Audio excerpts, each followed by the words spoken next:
नमस्कार दोस्तों, मैं महेंद्र कुमार साहू संकल्प स्टडी सर्कल के ऑनलाइन प्लेटफॉर्म में आप सबका स्वागत है।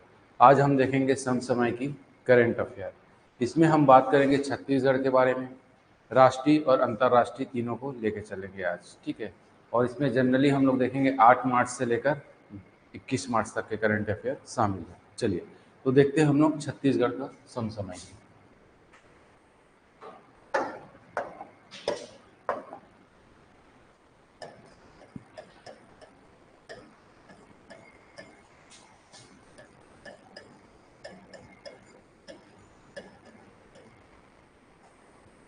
छत्तीसगढ़ का समसमय, ठीक है। तो छत्तीसगढ़ के समसामयिकी में देखेंगे अभी वर्तमान में तो केवल क्या चल रहा है, एक ही चीज में चल रहा है, चुनाव के माहौल बना हुआ है ना। लोकसभा जो 18वीं लोकसभा चुनाव है, तो इसके बारे में हम लोग देखेंगे जो कुछ कुछ हमको करेंट अफेयर के रूप में मिला है। तो सबसे पहले हम लोग देखेंगे नवनियुक्त राज्य सूचना आयुक्त, राज्य सूचना आयुक्त, है ना, नवनियुक्त राज्य सूचना आयुक्त। चलिए तो इसमें सबसे पहले नाम आता है आपका नरेंद्र कुमार शुक्ल, ठीक। क्या नाम है? नरेंद्र कुमार शुक्ल। हाँ,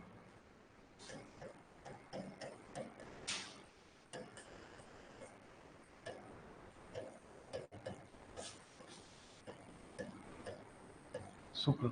और है अशोक चंद्रवंशी,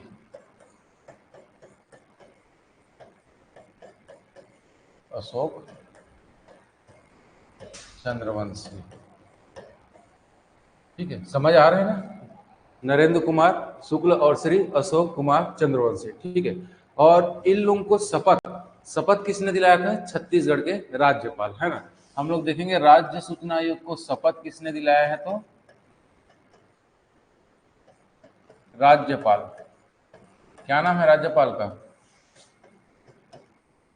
नाम श्री हरिचंद, ठीक है। विश्वभूषण हरिचंदन, है ना, विश्वभूषण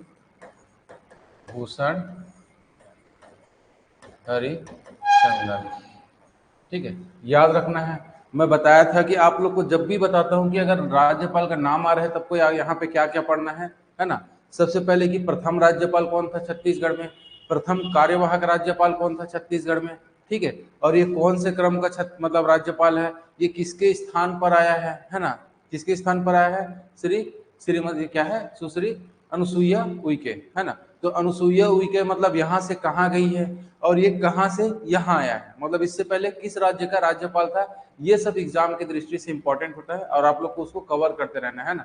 या फिर पिछले क्लास में, पहला दूसरे क्लास में इसके बारे में भी चर्चा किया हूँ मैं डिटेल, ठीक है। तो बीच बीच में फिर चर्चा करते रहेंगे हम लोग, कौन है क्या है, ठीक है।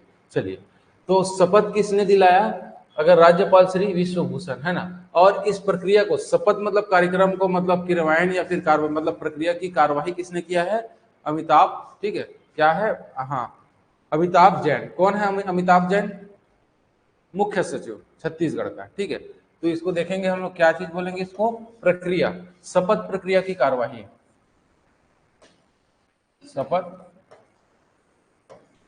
प्रक्रिया की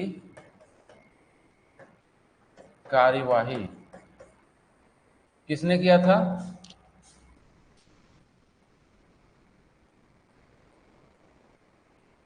क्या है? राज्य सचिव, है ना, मुख्य सचिव राज्य का, मुख्य सचिव, ठीक है। कौन है? श्री अमिताभ जैन,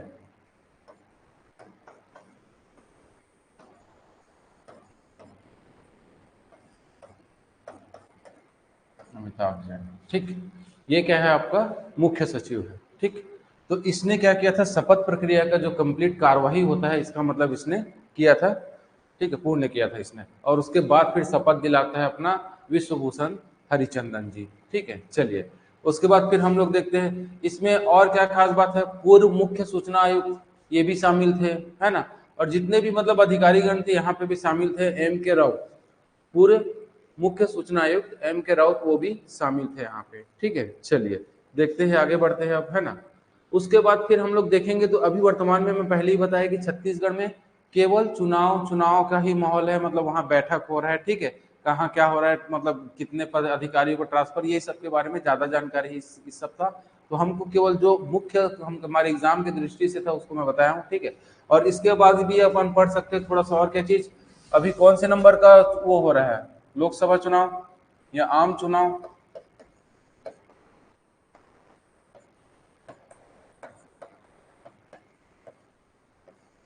कौन से क्रम का है ये? 18वां, ठीक है। चलिए, ये कौन से क्रम का है? 18वां क्रम का है ना। 17वां हो चुका है, 18 क्रम का है। और कब खत्म हो रहा है इसका मतलब कार्यकाल? 16 तारीख को, ठीक है, 16 जून को, है ना। 16 जून को समाप्त हो रहा है। चलिए, तो इसके बारे में कुछ कुछ को देख लेते हैं। इसमें अगर देखेंगे हम लोग छत्तीसगढ़ के दृष्टि से देखेंगे, है ना, तो यहाँ पे आपका पहला चुनाव या फिर पहला चरण पूरा छत्तीसगढ़ में, छत्तीसगढ़ पूरा भारत में 7 फेज में हो रहा है, मतलब 7 चरण में चुनाव होगा, ठीक है। जिसमें से आपका मतलब पहला चरण में छत्तीसगढ़ का बस्तर मतलब संभाग के क्षेत्र में होगा। तो पहला चरण हम लोग देखेंगे छत्तीसगढ़ में, प्रथम चरण कहाँ पे? छत्तीसगढ़ में, ठीक है। तो ये हो रहा है आपका 19 अप्रैल बस्तर में, 19 अप्रैल बस्तर में। अगर कंप्लीट चुनाव का बात करेंगे तो कितने फेस में हो रहा है? 7 फेस या 7 चरण में हो रहा है, ठीक है। चलिए आगे देखेंगे हम लोग कौन कौन सा कब कब कहा हो रहा है, हम लोग जब राष्ट्रीय पढ़ेंगे तो, है ना। चलिए, यहाँ पे क्या है आपका, ये है ना। और जो छत्तीसगढ़ के प्रथम चरण में मतलब बस्तर में जो हो रहा है, इसके लिए 1961 मतदान केंद्र है। 1961 मतदान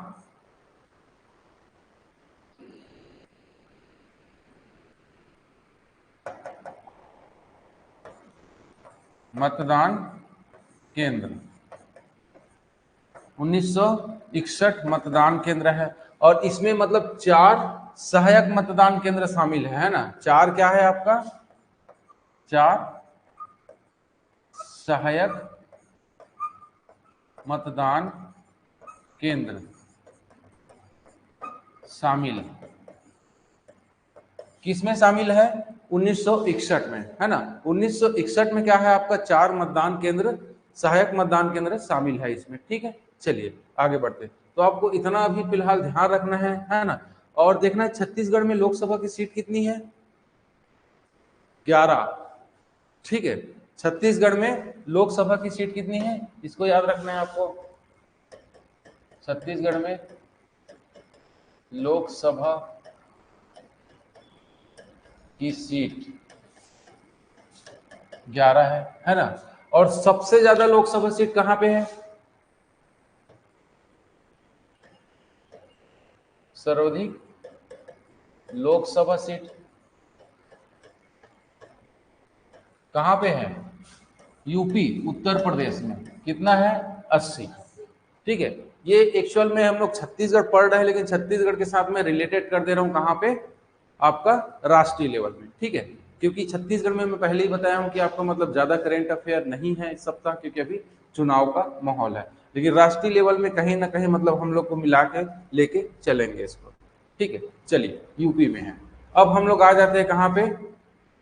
राष्ट्रीय समसामयिकी, है ना। इसके बाद हम लोग और आगे देखेंगे, लेकिन हम लोग उसको क्या मान के चलेंगे, या फिर राष्ट्रीय समसामयिकी के रूप में हम पढ़ेंगे। चाहे तो आप यहाँ से भी लिख सकते हो, आपको क्या है, छत्तीसगढ़ में इतना है ना, क्योंकि यहाँ पे आगे हम तो क्या लिखेंगे? राष्ट्रीय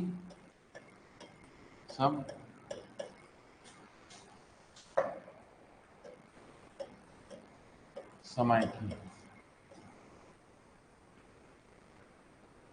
चलिए, ठीक, राष्ट्रीय समसामयिकी, उसके अंतर्गत हम देख रहे, फिर लोकसभा ही देख रहे हैं, लोकसभा का और आगे बढ़ेंगे, है ना।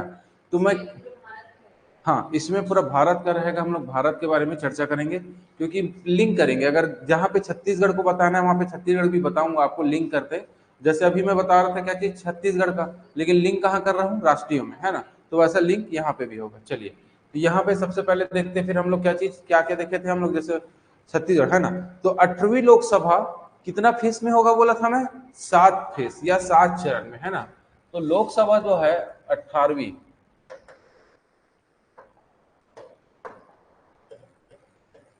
18वीं लोकसभा चुनाव, ठीक, ये कितने चरण में होगा? 7 चरण में या फेस में, ठीक है, 7 चरण या फेस में होगा, ठीक। जिसमें से हम लोग प्रथम चरण में बताए हूं कब होगा? प्रथम चरण कब? 19 अप्रैल में बताया ना, 19 अप्रैल को, ठीक है। प्रथम चरण कब है? 19 अप्रैल को। और अंतिम चरण कब होगा या अंतिम फेस? 1 जून को, ठीक है। और रिजल्ट है ना, या नतीजे कब जारी हो जाएगा?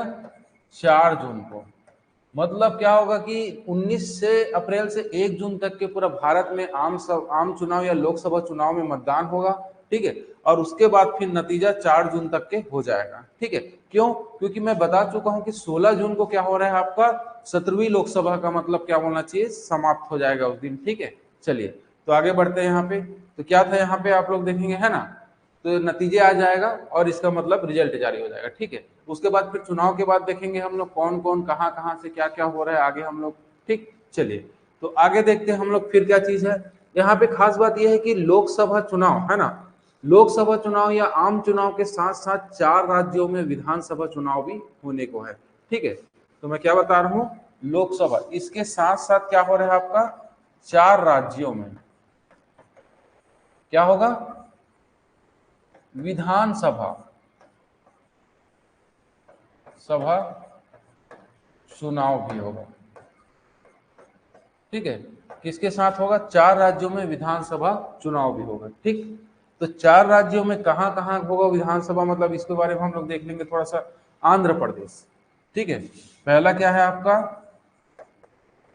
आंध्र प्रदेश, ठीक। सेकंड देखेंगे ओडिशा, ओडिशा भी बोलते हैं ना, ओडिशा, ठीक।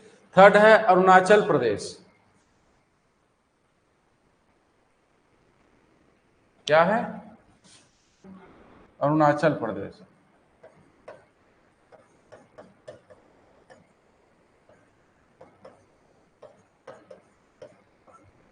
ठीक। और लास्ट है, मतलब यह चौथा है आपका सिक्किम, सिक्किम। तो ये जो 4 राज्य है यहाँ पे लोकसभा के साथ साथ क्या हो रहा है, विधानसभा चुनाव भी संपन्न हो रहा है, ठीक है। तो ये चीज को आपको याद रखना है कि क्या हो रहा है, कैसा हो रहा है। बाकी मैं और भी डिटेल इसके बारे में बता चुका हूँ। जैसे छत्तीसगढ़ का आपका चुनाव पदाधिकारी कौन है? श्रीमती रीना बाबा साहेब कांगले, है ना, कंगाले। ये सब मैं बता चुका हूँ आप लोग को, पुराने वीडियो में आप लोग को देखना है ना। जो चीज है आपको ऐसा लग रहा होगा कि छूट रहा है, पदाधिकारी कौन है, तो आप लोग को पुराना वीडियो देखना है, पिछला वीडियो में जाके वहां पे पूरा डिटेल मिल जाएगा। चलिए,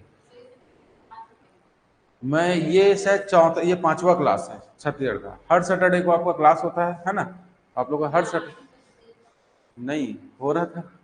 चलिए बाद में क्लास के बाद चर्चा करेंगे, ठीक है। कब कब हुआ है बताऊंगा क्लास के बाद। चलो, तो उसके बाद हम लोग देखेंगे, यहाँ पे हम लोग राष्ट्रीय में आ गए है ना, ऑयल पंप प्रोसेसिंग संयंत्र, ऑयल पंप प्रोसेसिंग संयंत्र, ठीक है, बताऊंगा।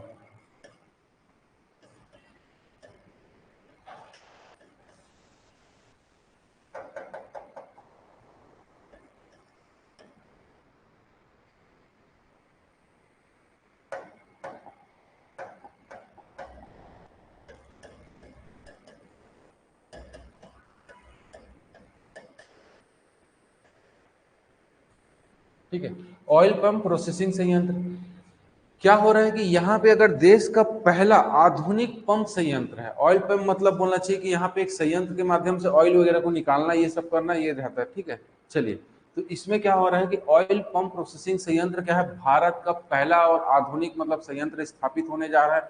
कहाँ पे आपका? अरुणाचल प्रदेश में, ठीक है। कहाँ पे हो रही है? अरुणाचल प्रदेश में, अरुणाचल प्रदेश, ठीक है। भारत का पहला आधुनिक संयंत्र है, मैं बताऊंगा ये क्या है आपका, देखेंगे हम लोग इसको, तो भारत का पहला आधुनिक संयंत्र, ठीक है, आधुनिक संयंत्र है भारत का पहला। और ये कहाँ पे है आपका, अरुणाचल प्रदेश के, अपन देखेंगे तो दिबांग घाटी, अरुणाचल प्रदेश के कहाँ पे, दिबांग घाटी। और दिबांग घाटी से और अंदर जाओगे तो कहाँ है, रोइंग क्षेत्र में।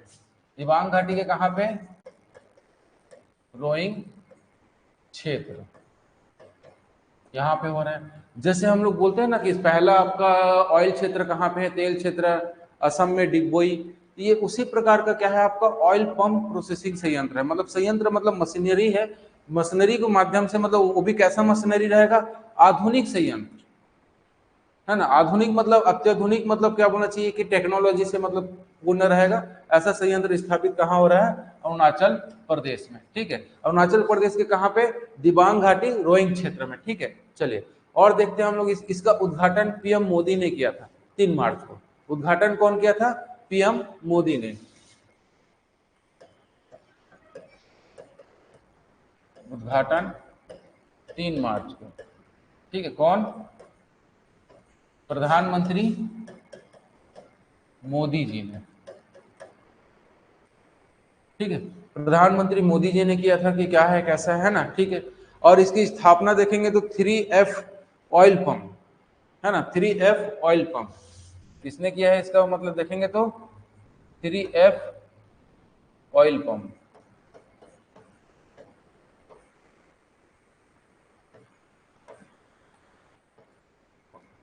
ठीक है। ये 3F क्या है, 3F क्या है, ये क्या है कि मतलब बोलना चाहिए 3F कहने का मतलब ये बहुत बड़ी कंपनी है, ऑयल से संबंधित काम करने वाली कंपनी है ना।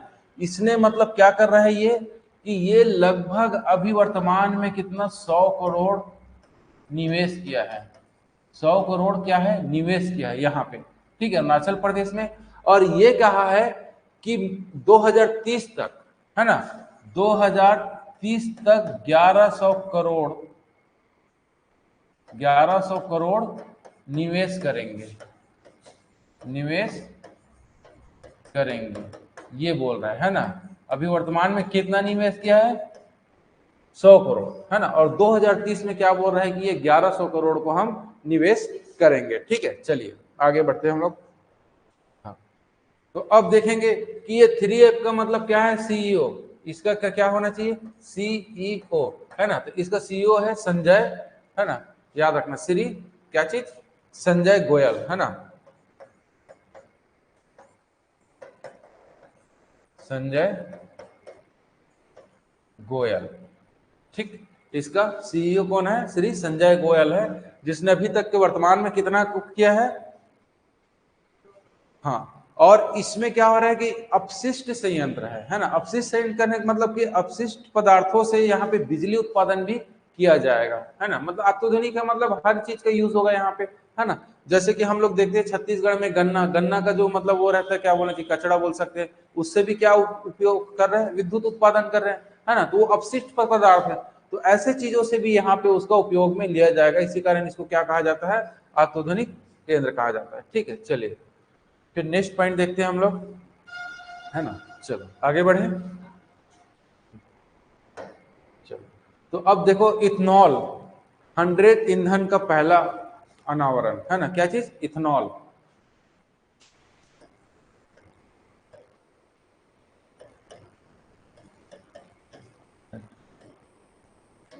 ईंधन, ठीक है, का पहल, है ना। चलिए, का अनावरण, है ना, अनावरण,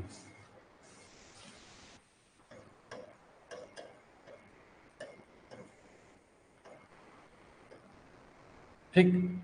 इथेनॉल क्या है, जैसे हम लोग पेट्रोलियम यूज करते हैं ना, उसी प्रकार इसका भी उपयोग कर रहे हैं हम लोग, किस चीज के लिए, पेट्रोल की जगह इसका उपयोग करने का चर्चा चल रहा है अभी वर्तमान में, है ना। और ये क्या है आपका मतलब बोलना चाहिए कि पर्यावरण पॉल्यूशन, है ना, वायु पॉल्यूशन पर्यावरण पॉल्यूशन मतलब सभी चीज आ जाएगा, ठीक है। इसमें वायु पॉल्यूशन हो गया, आपका मृदा पॉल्यूशन हो गया, तो ये सब चीजों को मतलब कहीं ना कहीं प्रदूषित करता है क्या चीज, पेट्रोलियम जो होता है ना। तो उसी चीज को मतलब जैसे कि ये इसका उपयोग से उसको कम किया जा सकता है और एक समय में उसको शून्य किया जा सकता है, ये बता रहे, ठीक है। तो इसके लिए भी क्या हो रहा है कि मतलब चल रहा है, तो केंद्रीय पेट्रोलियम मंत्री ने इसका मतलब क्या किया है, उद्घाटन किया है या फिर अनावरण किया है कि इसको हम लोग लागू किया जाएगा। कौन? केंद्रीय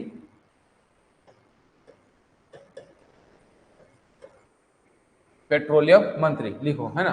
कौन है केंद्रीय पेट्रोलियम मंत्री? हरदीप सिंह।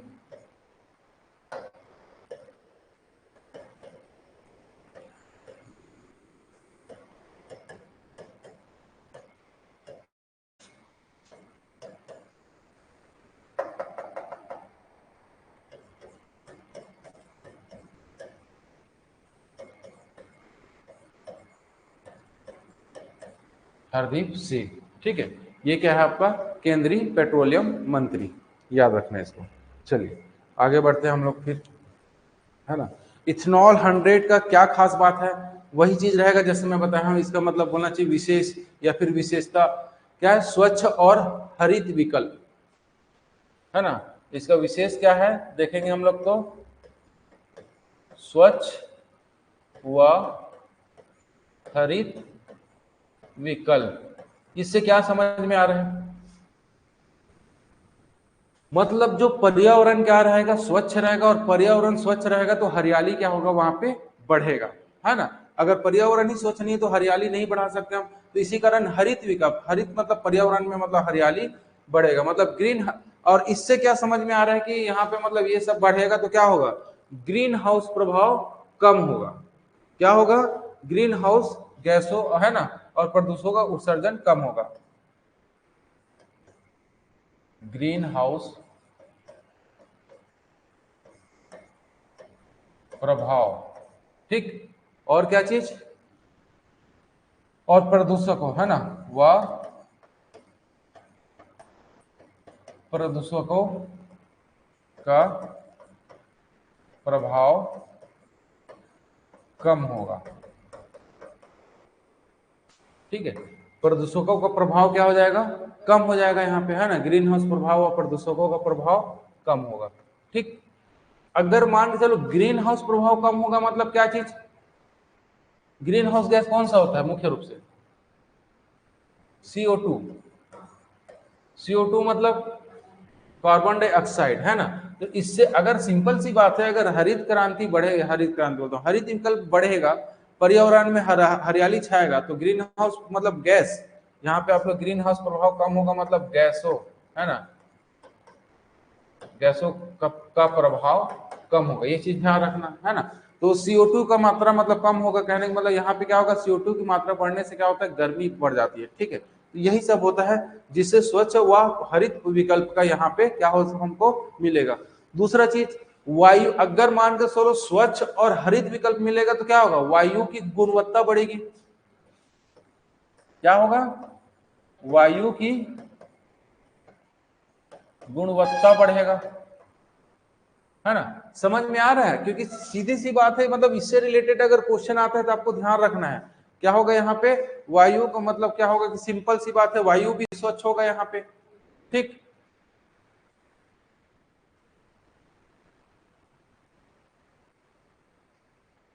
ठीक। और मैं क्या बताया था यहाँ पे, कि बताया था कि बिजली भी उत्पादन किया जा सकता है ना। जब हम क्या कर सकते हैं यहाँ पे, जब मोटर गाड़ी चला सकते हैं इससे, तो क्या कर सकते हैं हम लोग, बिजली उत्पादन भी कर सकते हैं इससे, है ना। तो बहुत सारी चीजों में इसका उपयोग होगा, है ना। मतलब बहुमुखी उपयोग लिख सकते हो आप इसमें। क्या चीज, अगर एक लाइन में लिखूंगा तो यहाँ पे क्या लिखूंगा मैं, बहुमुखी उपयोग, ठीक है। बहुमुखी उपयोग किया जा सकता है इसका। और देखेंगे हम लोग ना इसमें, चलिए, तो 183 खुदरा पेट्रोल पंप में, खुदरा पेट्रोल पंप मतलब चिल्लर, जैसे कि नॉर्मल पेट्रोल पंप में इसका सप्लाई चालू हो चुका है। हाँ, छोटा छोटा नहीं, खुदरा मतलब चिल्लर, जैसे कि आप पेट्रोल पंप में जा रहे हो अभी वर्तमान में और वहां पे 50 रुपए 100 रुपए का डलवा रहे हो, वो चिल्लर डलवा रहे हो।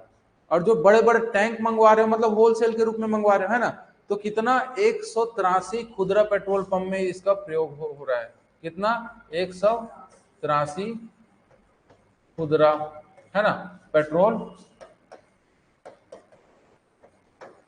पंप में इसका क्या हो रहा है, उपयोग, है ना। और ये कहां कहां हो रहा है देखेंगे तो 4-5 राज्य है इसमें, है ना। विस्तार देखेंगे तो महाराष्ट्र, कर्नाटक, एमएच महाराष्ट्र, ठीक है, कर्नाटक, ठीक, और क्या है आपका यूपी, ये समझ जाओगे ना, शॉर्ट में लिख रहा हूं, एमएच डबल नहीं है ना, महाराष्ट्र, कर्नाटक, यूपी, है ना, और आपका नई दिल्ली,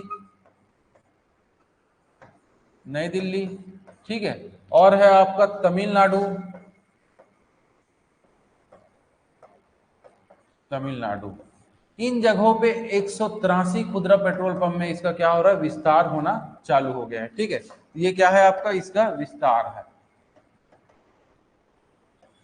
किसका, 100 इथनॉल, है ना, इथनॉल 100 ईंधन का अनावरण, मतलब किसने किया था, हम देखेंगे तो केंद्रीय पेट्रोलियम मंत्री श्री हरदीप सिंह, ठीक है। और इससे रिलेटेड अगर मान के चलो कुछ और क्वेश्चन आ रहा है तो आप क्या हो, सीधा सीधा ये जो एक लाइन है, क्या चीज, ग्रीन हाउस प्रभाव और प्रदूषकों को कम करना।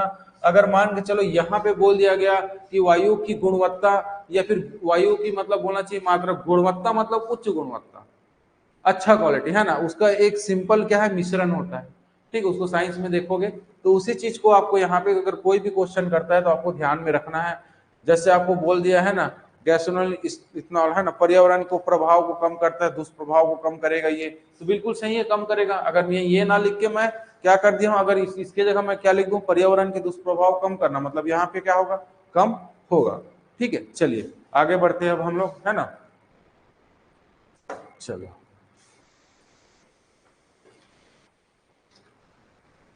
अच्छा, कुछ चीज छूट गया था लोकसभा चुनाव, चलो और बता देता हूँ यहाँ पे, है ना।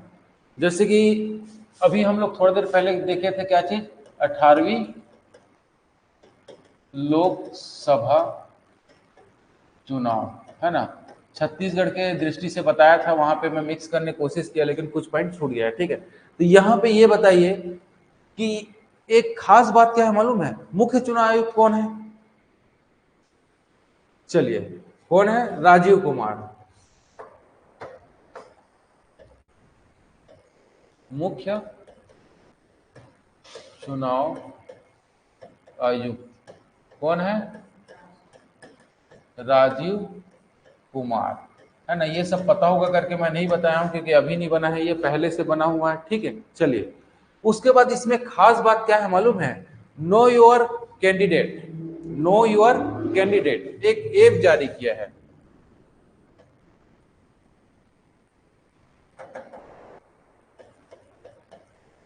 ऐप, क्या चीज, नो योर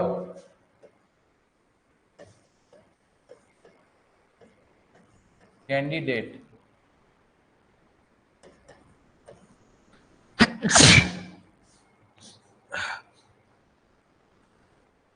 ठीक है, योर, योर, एक मिनट,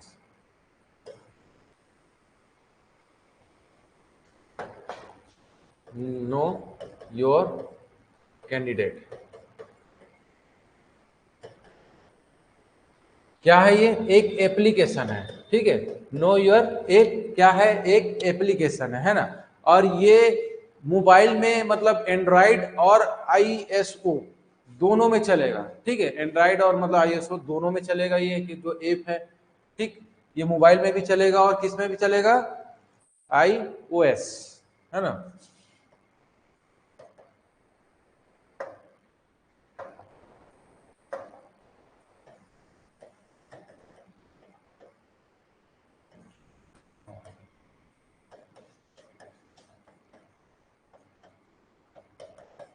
ये दोनों माध्यम में चलेगा, ठीक है, आईएसओ, ये दोनों माध्यम में क्या होगा, मोबाइल में चलेगा। और इस ऐप का मतलब क्या है, क्या खास बात है, आईओएस होता है ना।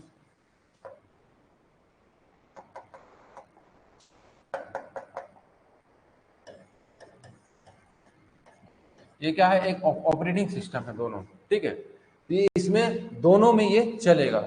इसका उपयोग क्या है, क्या खास बात है, इसके बारे में पता है? ये कहने का मतलब कि आप किसी भी मतलब कैंडिडेट का, अपने क्षेत्र का, बाहर का, उसका सारा डिटेल यहाँ पे डाला रहेगा कि उसके पास कितना संपत्ति है ना, उसका क्या क्या क्या मतलब होना चाहिए, उसने क्राइम किया है और क्राइम किया है तो उसका हर चीज का उसमें रिकॉर्ड रहेगा। ठीक है, तो उसमें मतलब एक अपने कैंडिडेट का या फिर जो चुनाव प्रतिनिधि है ना, मतलब जो चुनाव लड़ रहा है उसके बारे में एक एक चीज इसमें डिटेल दिया रहेगा, जिससे आपको वोट डालने में, तुलना करने में आसानी होगा। ठीक है, जैसे मान के चलो दो उम्मीदवार खड़े हैं आपके क्षेत्र में, तो दोनों को मतलब आपको लगेगा किसको डाले, आपको नहीं समझ आ रहा है, तो इस एप्लीकेशन में दोनों को पूरा डिटेल्स मिल जाएगा। मतलब उसका क्या है, क्रिमिनल रिकॉर्ड मिल जाएगा, दोनों का है कि नहीं है, कितना रिकॉर्ड है। ठीक है, और क्या मिल जाएगा उसके बारे में पूरा, मतलब उसका कितना कुल संपत्ति है, पैतृक है, क्या है, सारा चीज इस ऐप में के माध्यम से आपको जानकारी मिल जाएगा, जिसके कारण आपको मतलब कौन सा कैंडिडेट को सेलेक्ट करना है इसके लिए आपको यहाँ पे आसानी होगा। ठीक है, तो इसको ऐप को जरूर याद रखना, कौन सा है, नो योर कैंडिडेट। ठीक है, ये चीज छूट गया था। चलिए, मतलब क्या बोलना चाहिए, उम्मीदवारों का आपराधिक रिकॉर्ड, इससे हमको क्या पता चलेगा,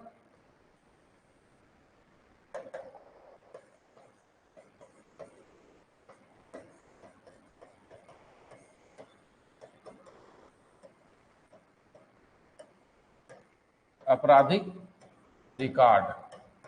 ठीक है, ये पता चलेगा आपका। और क्या पता चलेगा बोला था मैं, उसका संपत्ति का विवरण है ना, उम्मीदवारों को संपत्ति और देनदारी है ना,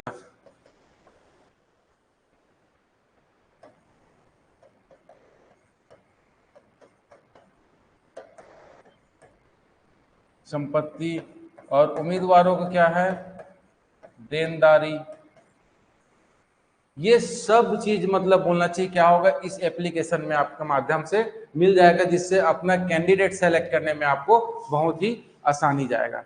ठीक है, तो यही चीज था, इसको मैं छोड़ गया था, है ना। चलिए,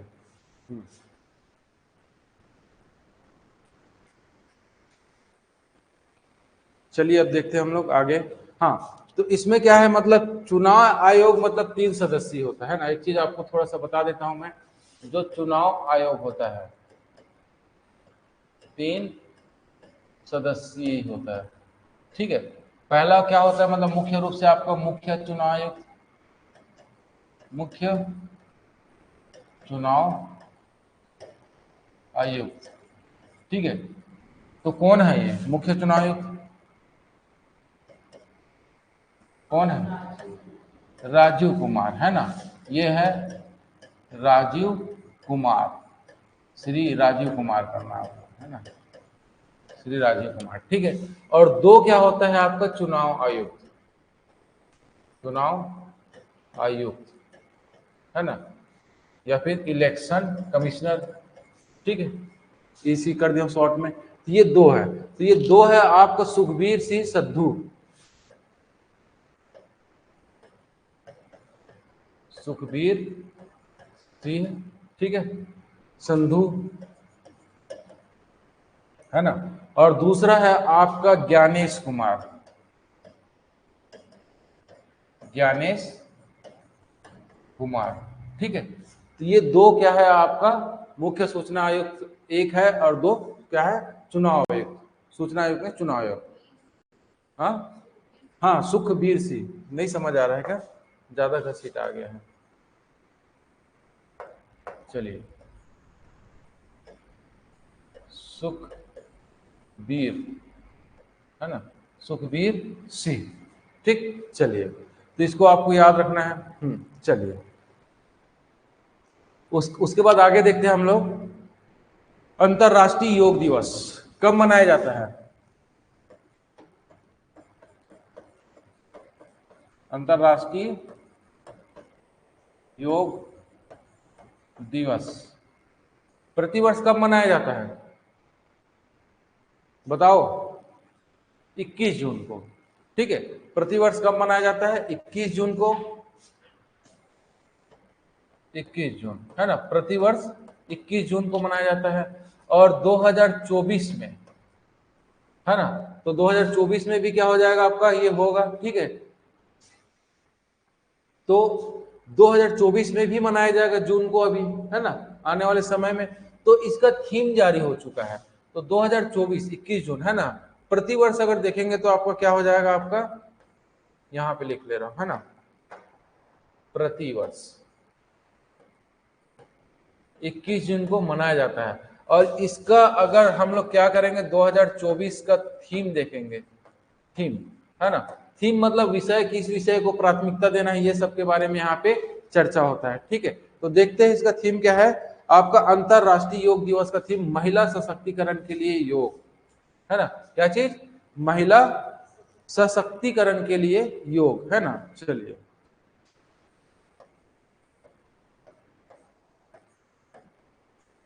सशक्ति,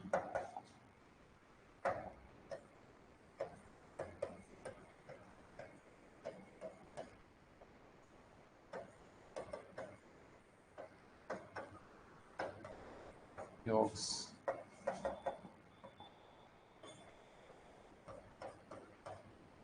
योग, महिला सशक्तिकरण के लिए योग, इसके बारे में बताया गया। ठीक है, चलिए अब देखते हैं हम लोग क्या है, कैसा है आगे, है ना।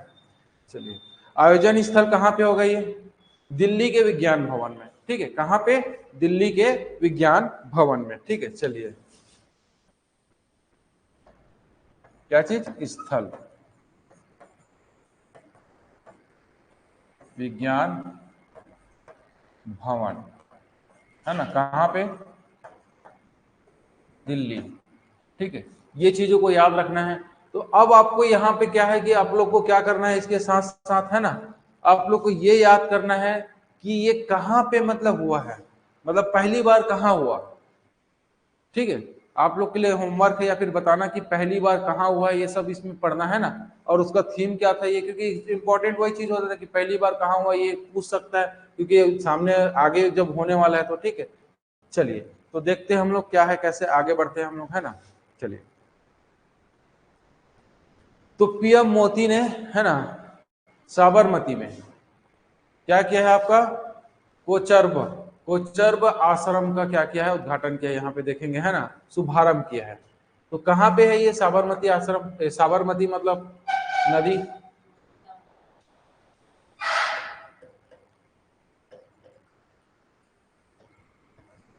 साबरमती, है ना, में क्या किया है,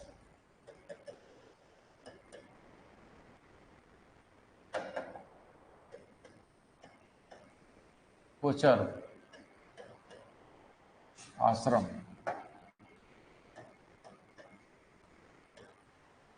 का शुभारंभ, है ना।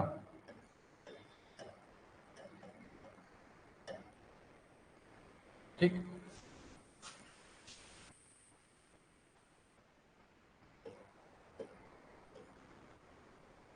कहाँ पे है ये,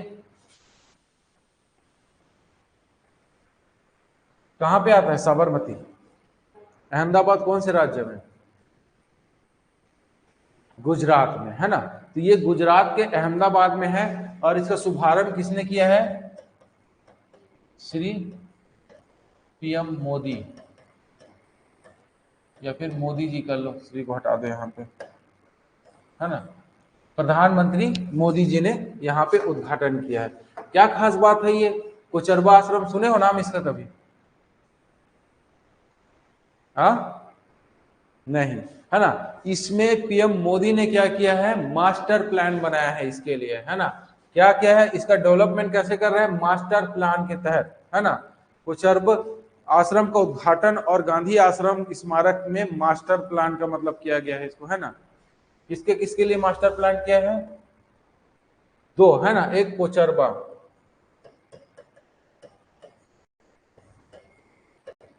आश्रम, है ना, और गांधी आश्रम,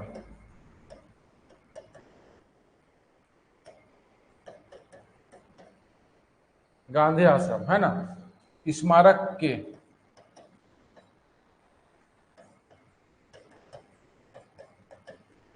मास्टर, समझ आ रहा है, मास्टर, है ना, प्लान का शुभारंभ किया है,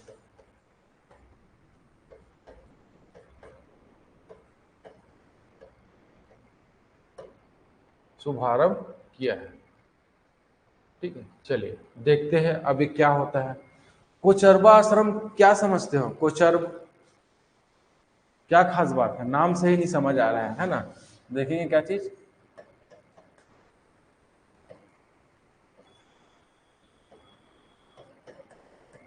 आश्रम, ठीक है। इसका निर्माण हम देखेंगे 25 मई 1915 को किया है गांधी जी ने। इसका निर्माण 25 मई 1915 को किया था गांधी जी ने।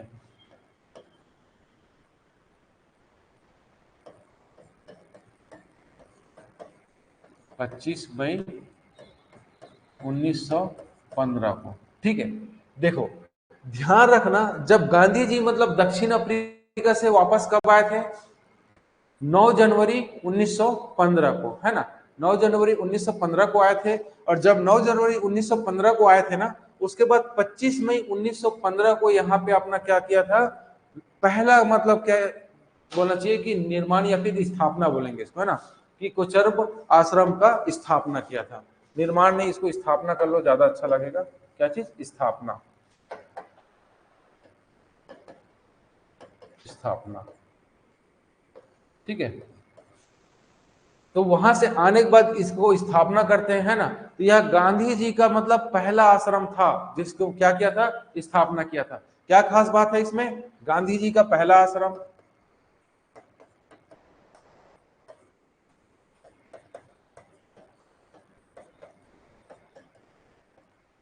पहला आश्रम, ठीक। क्या है ये? गांधी जी का पहला आश्रम है ना? और यहाँ पे गांधी जी क्या करते थे? गाय पालन, खेती, है ना, ये सब काम में इसका उपयोग करते थे। खेती करना हो गया, है ना, पशुपालन हो गया, खादी, सॉरी खेती बोलते खादी, है ना। और रचनात्मक गतिविधियों का प्रारंभ यहीं से किया था। रचनात्मक कार्यों का प्रारंभ यहाँ से किया था, है ना। लेकिन क्या था, हम लोग देखेंगे तो, है ना, इसमें क्या होता है कि इसका स्थानांतरण कर दिया जाता है। इसका क्या कर दिया जाता है? स्थानांतरण,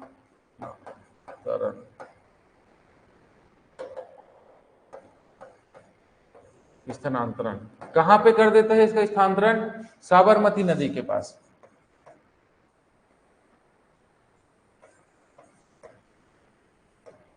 नदी के पास, है ना। कारण ये रहता है कि इस क्षेत्र में क्या होता है मालूम है? ज्यादा उपजाऊ नहीं होता। और थोड़ा सा दिक्कत होता है। आपका दधीची ऋषि सुने हो?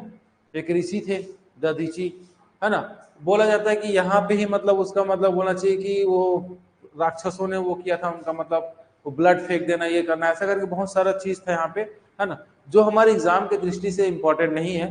केवल हमको क्या रखना है कि इसका स्थानांतरण हो जाता है।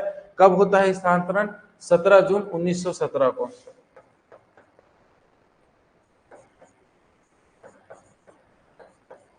17 जून 1917 को इसका क्या होता है? स्थानांतरण होता है, ठीक है।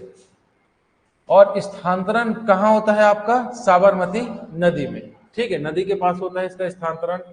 और स्थानांतरण के बाद हम देखेंगे कि क्या नाम से जाना जाएगा फिर? साबरमती नदी के पास हो रहा है तो ये क्या नाम से जाना जाएगा?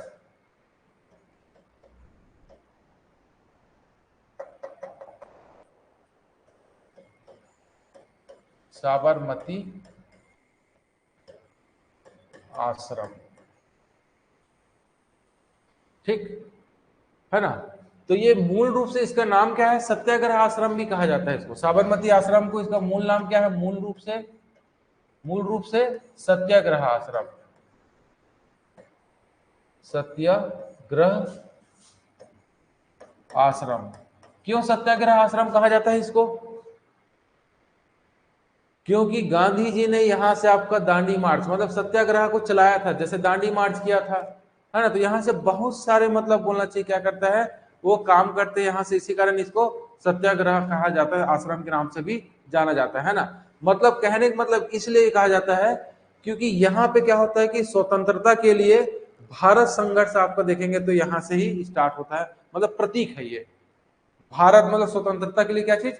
भारत संघर्ष का प्रतीक, है ना, कि भारत में जो संघर्ष हो रहा है उसका प्रतीक के रूप में माना जाता है। इसी कारण मूल रूप से इसका सत्याग्रह आश्रम के रूप से नाम से भी जाना जाता है ना। गांधी जी अहिंसा और आत्मनिर्भरता को बढ़ावा, है ना, यहीं से देते थे, मतलब करते थे, है ना। ठीक है, मतलब गांधी जी ने, आप देखोगे ना यहाँ पे 1900 17 से लेकर 1930 तक के यहीं पे रहकर, कहां पे, साबरमती आश्रम में रहकर क्या किया था, अहिंसा और आत्मनिर्भरता को बढ़ावा दिया था। अहिंसा व आत्म निर्भरता को बढ़ावा, ठीक है, यहां पे क्या किया था, बढ़ावा दिया था, है ना, ये वाह है ना, समझ आ रहा है, बढ़ावा दिया था, ठीक, किसने, गांधी जी ने, है ना। और कब, 1917 से 1930 तक था, और 1930 में क्या हो जाता है, फिर गांधी जी कहां चले जाते हैं, घर। तो चलिए, तो 1930 में फिर क्या होता है, 1930 में, है ना, 1930 में क्या होता है कि ब्रिटिश नमक कानून तोड़ता है, क्या करता है उसके लिए, दांडी मार्च, है ना। तो 1930 में फिर क्या होता है, 12 मार्च, 12 मार्च को क्या होता है आपका, गांधी जी ब्रिटिश नमक कानून को तोड़ता है ना, ब्रिटिश नमक कानून का विरोध, ठीक है, ब्रिटिश नमक कानून का क्या करता है, विरोध करता है, और यहीं से ही मतलब दांडी मार्च का शुरुआत करता है, विरोध में दांडी मार्च का शुरुआत, है ना, विरोध में दांडी मार्च,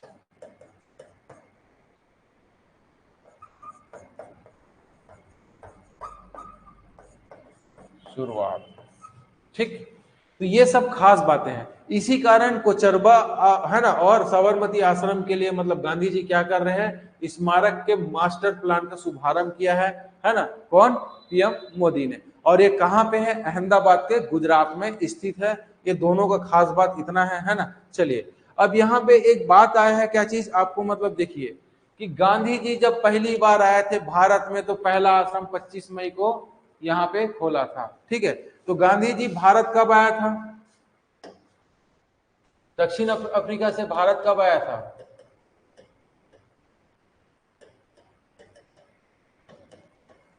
भारत आया, कब आया था, 9 जनवरी, 9 जनवरी 1915 को, ठीक, 9 जनवरी 1915 को आया था। जब ये 9 जनवरी 1915 आया था, इसी दिन को हम क्या नाम से जाना जाता है, 2002 में अटल बिहारी वाजपेयी ने प्रवासी दिवस के रूप में इसको घोषणा किया है, ठीक है। 2002 में क्या चीज, प्रवासी दिवस के रूप में क्या किया, घोषणा, कब, 9 जनवरी को, मतलब प्रवासी दिवस के रूप में मनाया जाएगा 9 जनवरी को प्रतिवर्ष, है ना। ये प्रतिवर्ष घोषणा किया है, तो पहली बार कब मनाया गया, प्रथम 2003 में, मतलब आपका है ना, ठीक है, 2003 में मतलब 9 जनवरी को प्रवासी दिवस के रूप में पहली बार मनाया गया, प्रथम बार, ठीक है। प्रथम बार क्या किया गया, 9 जनवरी 2003 को मनाया गया। उसके बाद ये कंटिन्यू चल रहा था 2004 में, 2005, 2006, 2007 ऐसे करके, है ना। लेकिन 2015 में, ठीक है, 2015 में क्या किया गया कि अब हम क्या करेंगे, प्रत्येक 2 वर्ष में एक बार मनाएंगे। 15 मनाए, है ना, 2015 में मनाया, तो नेक्स्ट कब मना होगा, मैं क्या बोला हूं, 15 के बाद 2 वर्ष के बाद होगा, तो ये 2017, 15, 16 के बाद 17 होगा, 18 होगा, ठीक है। चलो कोई बात नहीं। तो ये मतलब इसके बाद क्या होगा कि प्रत्येक 2-2 साल में मनाया जा रहा है। तो पहली बार मतलब घोषणा कब किया था, अटल बिहारी वाजपेयी जी ने किया था, है ना। अटल बिहारी वाजपेयी जी ने मतलब 2002 में घोषणा किया था, क्या चीज, प्रवासी दिवस मनाने की, है ना। पहली बार 2003 में मनाया गया, ठीक है। तो उसी प्रकार हम देखेंगे तो 17वां 2000, है ना, 2023 में मनाया गया, ठीक। तो क्रम में हम देखेंगे तो कौन सा क्रम, 17वां क्रम, है ना, 2000 2023 में मनाया गया। ठीक है, 17वां कम 2023 में मनाया गया। और इसका थीम क्या था? थीम लिख लो, क्या है आपका? प्रवासी अमृतकाल में भारत। किसका थीम बोल रहा हूं मैं? 2023 का, है ना? प्रवासी, ठीक,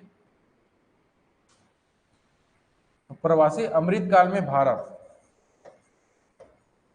अमृत काल में भारत। ठीक है, अमृत काल में भारत की प्रगति के,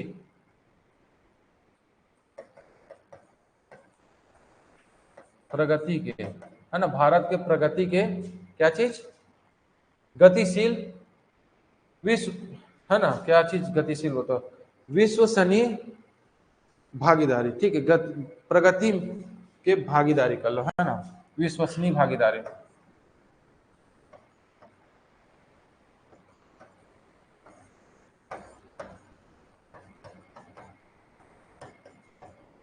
भागीदारी, ये आपका थीम था, है ना?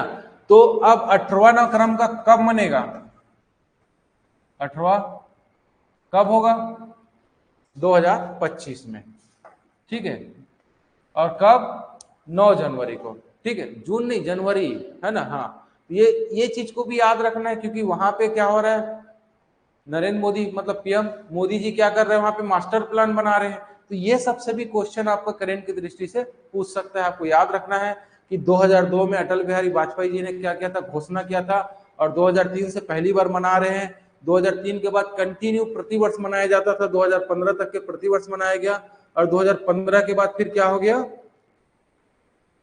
2015 के बाद फिर, हाँ, उसके बाद फिर 2015 के बाद प्रत्येक 2 वर्ष में मनाया गया था। ठीक है, और 17वां अगर देखेंगे तो क्या होता है 2023 में, और 18 आपका कहाँ मनाया जाएगा? 2025 में मनाया जाएगा। ठीक है, चलिए, मतलब 2 साल के अंतराल में। और ये कहाँ पे? 17वां इंदौर में मनाया गया था, एमपी, है ना? यहाँ पे आपका एक पॉइंट छूट गया है, क्या चीज? कहाँ पे? इंदौर। कहाँ पे है ये? एमपी, मध्य प्रदेश में मनाया गया। ठीक, चलिए आगे बढ़ते हैं हम लोग, है ना? चलो, विश्व प्रसन्नता रिपोर्ट। प्रसन्नता मतलब खुशी, हैप्पी, अभी जारी हुआ है। विश्व प्रसन्नता रिपोर्ट 2024। ठीक है, एक्चुअल में क्या होता है विश्व प्रसन्नता दिवस? मतलब बोलना चाहिए प्रतिवर्ष 20 मार्च को मनाया जाता है। मतलब क्या मनाया जाता है? विश्व प्रसन्नता दिवस कब मनाया जाता है? 20 मार्च को। कब? प्रतिवर्ष, है ना? प्रतिवर्ष 20 मार्च को मनाया जाता है। ठीक, तो जब ये 20 मार्च को मनाया जाता है तो इसी दिन क्या होता है कि एक रिपोर्ट जारी होता है ना?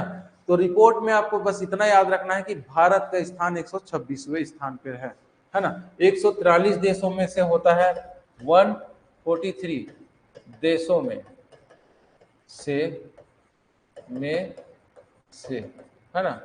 143 देशों में से कौन सा आपका क्या हो जाएगा? आपका कौन सा होगा? 126वें स्थान है।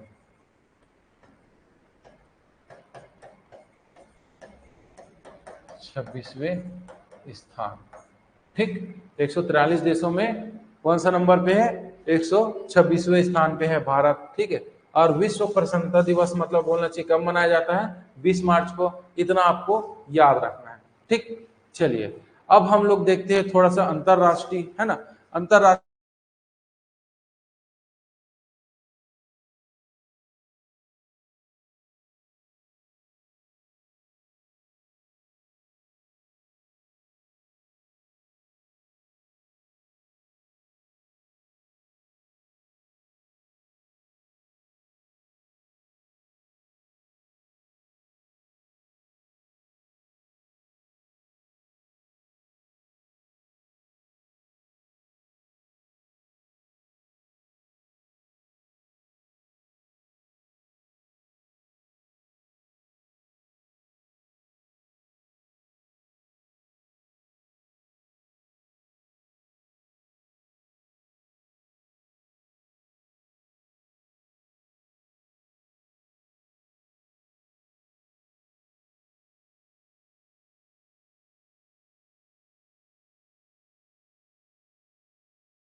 स्टार्ट होगा।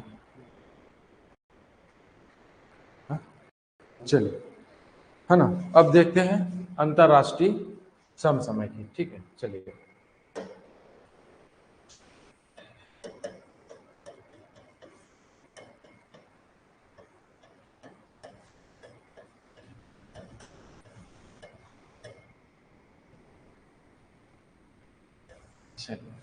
है ना, तो अंतरराष्ट्रीय समसामयिकी में हम लोग देखेंगे एसएससी, रेलवे, है ना, व्यापम, इसके आधार पे हम लोग देखेंगे।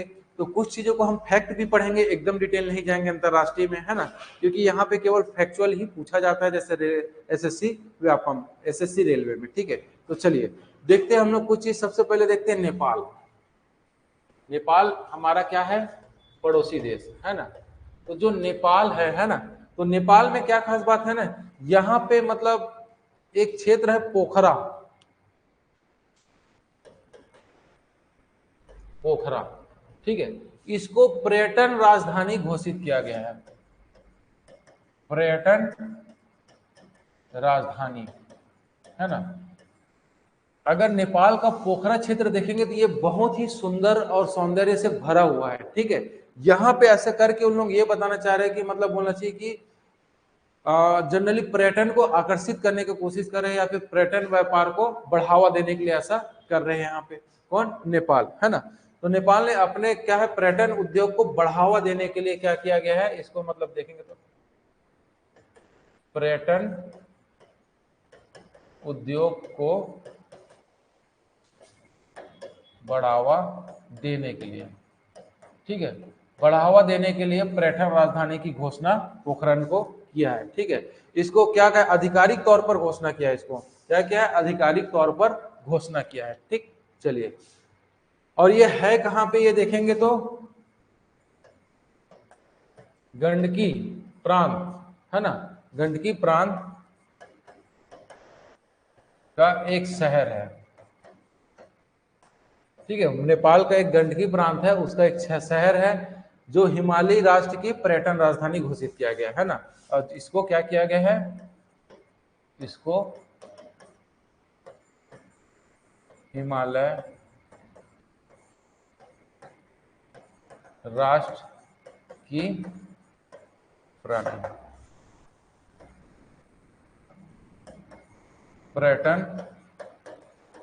राजधानी की घोषणा, ठीक है, पर्यटन राजधानी की घोषणा किया गया है ना, इसको याद रखना है आपको। ठीक, और इसमें खास बात क्या है, अगर देखेंगे ये तो क्या है, आधिकारिक रूप पर घोषणा किया गया है। किस चीज का घोषणा किया गया है, पर्यटन उद्योग को बढ़ावा देने के लिए पर्यटन राजधानी पोखरा को, है ना। तो इसका नेपाल की राजधानी क्या है, राजधानी क्या है, काठमांडू, है ना, काठमांडू। ठीक है, काठमांडू है ये। ठीक, राजधानी हो गया। और यहाँ का मुद्रा क्या है, मुद्रा नेपाली रुपया, नेपाली रुपया, ठीक है, नेपाली रुपया है ना। और यहाँ का पीएम कौन है, प्रधानमंत्री कौन है, पुष्प कमल, है ना, क्या है, पुष्प कमल दहल। चलिए,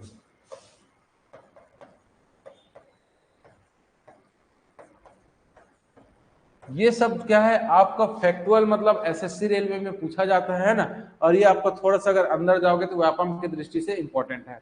मैं दोनों लेके चलूंगा, बोला था, कुछ कुछ जगह केवल हम लोग फैक्ट ही देखेंगे। ठीक है, ये क्या है आपका पुष्प कमल दहल, और वहां का राष्ट्रपति कौन है, रामचंद्र, है ना।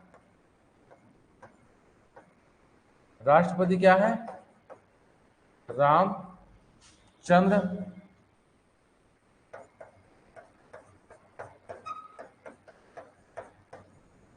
पैडेल, पौडेल, है ना, रामचंद्र पौडेल। ये आपका क्या हो गया, ये है, इतना खास बात है। ठीक है, तो आपको हमेशा याद रखना है एक चीज को, कि पोखरण को पर्यटन राजधानी घोषित किया गया है ना। क्यों किया गया है, तो पर्यटन उद्योग को बढ़ावा देने के लिए। ठीक है, चलिए आगे बढ़ते हैं कि पर्यटन उद्योग को बढ़ावा देने के लिए किया गया है ना। और हाँ, उसके बाद फिर हम लोग देखते हैं आगे रूस। रूस में राष्ट्रपति चुनाव हुआ है।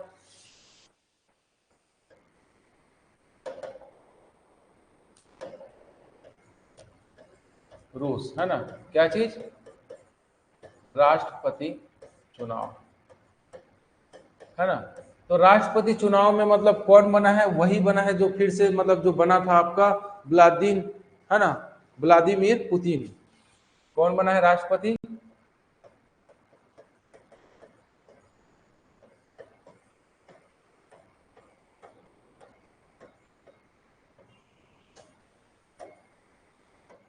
पुतिन। यही फिर से मतलब लगभग आपका 76.1% वोट प्राप्त करके क्या किया है, विजय प्राप्त हुआ है। ठीक है, तो आपको याद रखना है कि रूस का राष्ट्रपति मतलब आपका चेंज नहीं हुआ है, मतलब चुनाव हुआ है, चेंज नहीं हुआ, वही बना है, फिर से पुनः बना है व्लादिमीर, ठीक है, व्लादिमीर पुतिन। ठीक है, उसके बाद फिर हम लोग देखेंगे सेकेंड कहाँ पे, फिलिस्तीन में चुनाव, फिलिस्तीन में चुनाव, फिलिस्तीन में चुनाव, है ना। बहुत जगह चुनाव हो रहा है, ठीक है, हमारे यहाँ भी चुनाव है, ठीक है, यहाँ पे हो चुका है फिलिस्तीन में। तो यहाँ पे नए पीएम बनता है ना, पीएम जो बना है कौन, मोहम्मद मुस्तफा।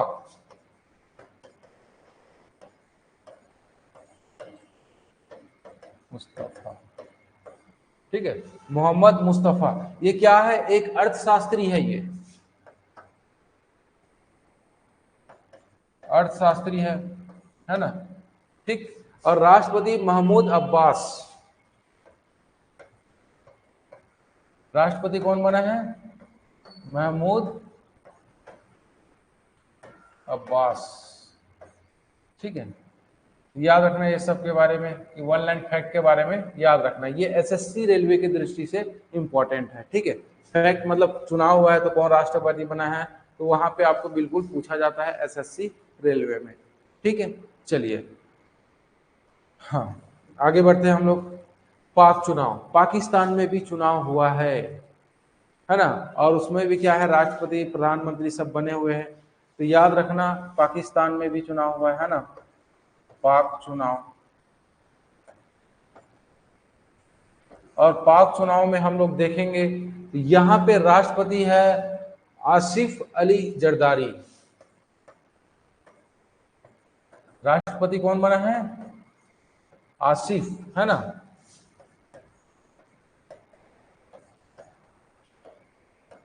अली जरदारी। ठीक, आसिफ अली जरदारी क्या बना है, यहाँ पे राष्ट्रपति बना है। ठीक, चलिए उसके बाद फिर, और ये कौन से पार्टी का है, पीपीपी। पीपीपी मतलब क्या होता है, पाकिस्तान पीपुल्स पार्टी, है ना, क्या चीज, पाकिस्तान पीपुल्स पार्टी के नाम से, है ना। चलिए पाकिस्तान पीपुल्स पार्टी इसका है, चलिए आगे देखते हैं, है ना। चलो, तो कहाँ थे हम लोग, अस्सी पर, है ना। उसके बाद फिर पीएम, प्रधानमंत्री को देखेंगे। ठीक, प्रधानमंत्री, तो प्रधानमंत्री यहाँ का कौन है, पीएम शहबाज शरीफ, है ना।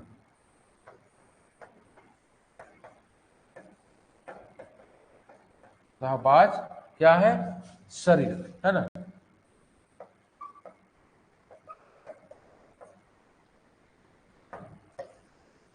ठीक, चलिए, तो ये जो राष्ट्रपति को शपथ कौन दिलाएगा, यहाँ पे भी तो कोई ना कोई शपथ दिलाएगा, है ना।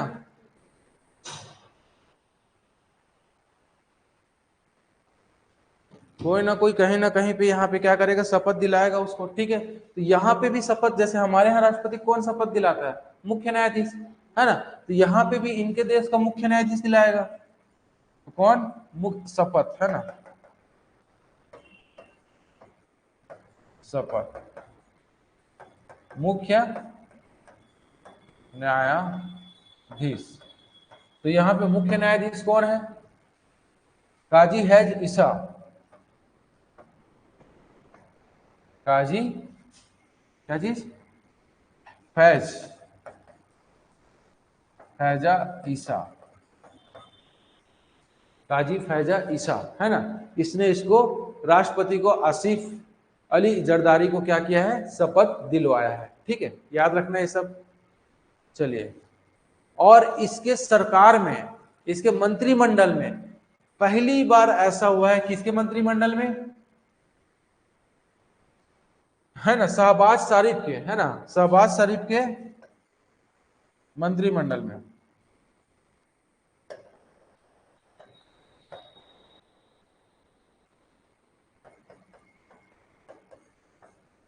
ठीक, शरीफ,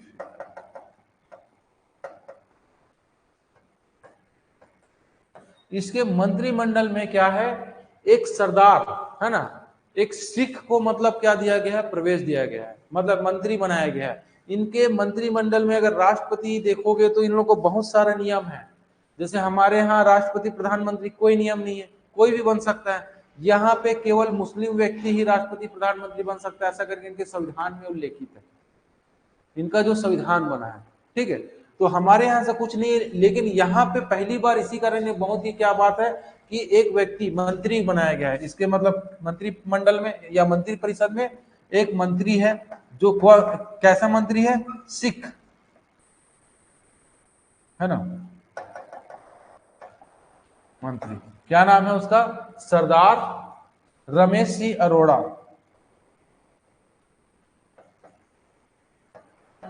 हाँ,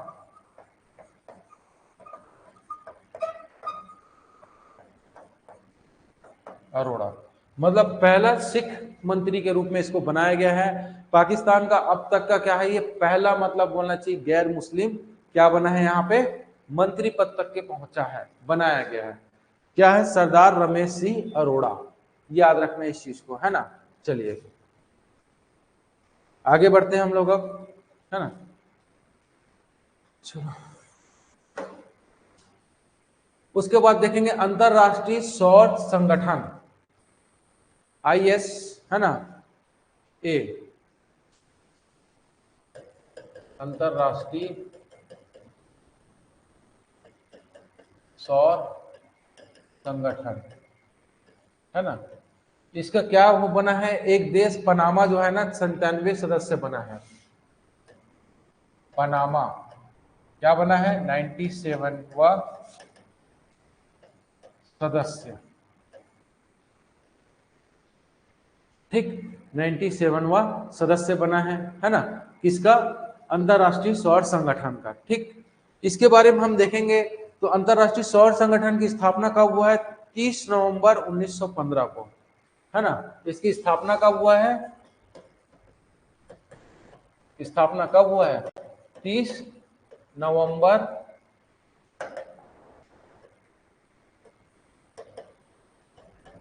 1915 को। ठीक, 30 नवंबर 1915 को इसका क्या हुआ है, स्थापना हुआ है। कहां पे, फ्रांस, है ना, फ्रांस में, फ्रांस की राजधानी पेरिस में, पेरिस फ्रांस की राजधानी। और जो इसका स्थापना है, स्थापना करता बोलेंगे, है ना, संस्थापक, तो संस्थापक के रूप में देखेंगे कौन कौन थे, है ना, श्री मोदी, कौन है ये, भारत के प्रधानमंत्री। वह एक और बंदा था, फ्रांसवा, है ना, क्या है, ओलांद, है ना। तत्कालिक समय में ये दोनों मिलके क्या किए थे, अंतरराष्ट्रीय सौर संगठन का क्या किया था, स्थापना किया था। ठीक है, याद रखना इसको। उसके बाद इसके अध्यक्ष वर्तमान में देखेंगे तो RK सिंह है, इसका, इस संगठन का अध्यक्ष, अध्यक्ष कौन है, RK सिंह। ठीक, RK सिंह इसके अध्यक्ष है ना। और इसका मुख्यालय कहां पे, स्थापना तो हम कहां करें, फ्रांस में, लेकिन मुख्यालय कहां है, भारत में, है ना, भारत में आपका गुरुग्राम, है ना, मुख्यालय। ठीक, तो मुख्यालय कहां बताया मैं, गुरुग्राम, कहां पे है ये, गुरुग्राम। बताओ, हरियाणा, हरियाणा, ठीक है। और ये कहाँ पे है? भारत में। तो मुख्यालय है ना, भारत में स्थित है। तो ये चीज को आपको याद रखना है कि 97वां सदस्य देश के रूप में, मतलब अभी हाल ही में पनामा ने इसका क्या किया है, जुड़ा है ना, किससे? अंतरराष्ट्रीय सौर संगठन से जुड़ा है इसमें, ठीक है। चलिए अब देखते हैं, एक पॉइंट और बच गया है, उसके बाद आज कंप्लीट हो जाएगा हमारा, है ना। चलिए देखते हैं क्या खास बात है उसका, है ना, वो 1 पॉइंट बस, उसके बाद फिर हो गया आज। चलिए, है ना, बस 2 मिनट का बच गया है, उसके बाद फिर आगे आज यहीं तक। चलो, तो अभी हाल ही में एक रिपोर्ट जारी हुआ है ना, कि मतलब सबसे बड़ा, मतलब आयतक हथियार खरीदने वाला देश के रूप में भारत को चिन्हित किया गया है, ठीक है। तो अभी क्या लिखोगे? भारत विश्व का सबसे बड़ा हथियार आयतक देश बना। भारत विश्व का सबसे बड़ा आयतक, है ना, आयतक मतलब क्या होता है? आयतक देश। एक आयत, दूसरा निर्यात। आयत मतलब मंगवाने वाला, मंगवाना मतलब खरीदने वाला, है ना, देश, ठीक है। तो ये किसके किसके बीच में बचा है? 2019 से लेकर 2023 के बीच में हमारे यहाँ सबसे ज्यादा हथियार खरीदा गया है, ठीक है। इसका मतलब रिपोर्ट के अनुसार हम देखते हैं, है ना। चलिए, तो और इसका रिपोर्ट किसने जारी किया है? SIPRI, है ना, रिपोर्ट। इसका फुल फॉर्म क्या है? स्वीडन की Stockholm International Peace Research Institute, है ना, क्या चीज? स्वीडन की स्टॉकहोम इंटरनेशनल पीस रिसर्च, है ना, इंस्टीट्यूट, ठीक, इसने रिपोर्ट जारी किया है, ठीक। चलिए अब देखते हैं कि हथियार निर्यातक में हम लोग देखेंगे, सबसे पहले हथियार निर्यातक देश मतलब आयतक, है ना। तो सबसे ज्यादा मतलब बोलना चाहिए आयतक में कौन है? क्या बताया हूं? पहला भारत, है ना, आपका 9.8% अकेला यही हथियार खरीदा है, ठीक है। सेकंड नंबर पे सऊदी अरब, सऊदी अरब, है ना, इसने कितना? 8.4%, ठीक है। और उसके बाद थर्ड नंबर पे है कतर, ठीक है। हाँ, इसको ने 7.6% क्या किया था? हथियार। मतलब ये आयतक देश है जहां पे हथियार खरीदा गया है ना। अब ये आयतक देश है तो फिर निर्यातक देश भी होगा। निर्यातक मतलब क्या होता है? निर्यात देश, है ना, ये आयतक देश है, मतलब ये खरीदने वाला, तो ये बेचने वाला भी तो होगा। तो सबसे ज्यादा वर्तमान में देखेंगे तो अमेरिका है, ठीक है। दूसरे नंबर पे क्या है? फ्रांस है। तीसरे नंबर पे है रूस है।